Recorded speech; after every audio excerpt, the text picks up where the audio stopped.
ಎಲ್ಲ ಆದಾಗ ಅಪಾರ್ಟ್ಮೆಂಟ್ ಹಸು ಬಂದ್ಬಿಡ್ತಿದೆ. ಇಂಥ ಮಗು ಬಾಪ ತಂದೈತೆ, wow cow mummy cow is coming my door, wow beautiful man. ಹಾಳ ಬಿದ್ದೋಗಿ ಅದಕ್ಕೆ ಸಗಣಿ ಹಾಕ್ಬಿಡ್ತದೆ ಕಣಪ್ಪ ಮುಗಿದೋಯ್ತು. Mummy what a beautiful green chilli, so beautiful green chilli mummy. ಯಾಕಂದ್ರೆ ಅವಾಗ ಸಗಣಿ ಅಂತ ತೋರ್ಬೇಕಿಲ್ಲ, ಅದನ್ನು ನೋಡ್ಬೇಕಿಲ್ಲ. ಪುಸ್ತಕದಲ್ಲಿ ಇದು ನಾಯಿ ತೋರ್ಬಿಟ್ಟು ಅಂತ ಹೇಳ್ಕೊಟ್ಟಿರ್ತಾರೆ. ಸೊ ನಮ್ಮ ಸಂಸ್ಕೃತಿನ ನಾಯಿ ಉಳಿಸ್ಕೊಂಡು ಹೋಗ್ಬೇಕು.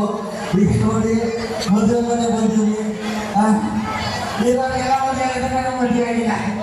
ಎಲ್ಲರೂ ಕೈ ಮಾಡ್ತಾರೆ, ಸರ್ ಈಗ ಬಂದ್ರೆ ಅಂತ. ನನ್ನ ಭಯ, ಸರ್ ನಿಮ್ಗೆ ಯಾವ ಮದುವೆ ಹೋಗ್ತೀನಿ, ನಿಮ್ಗೆ ಯಾವ ಮದುವೆ ಕೇಳ್ಬಿಡ್ತಾರೆ ಅಂತ. ಕೊರೋನಾ ಟೈಮಲ್ಲಿ ನಮ್ಮ ಕೇಳಿದೆ, ಮಾಡವ ಅಂತ ಕೊರೋನಾ ಮುಗಿಲಿ ಬದುಕಿದ್ರೆ ಮಾಡ್ತೀನಿ ಅಂತ. ಏನ್ ಮಾಡೋದು?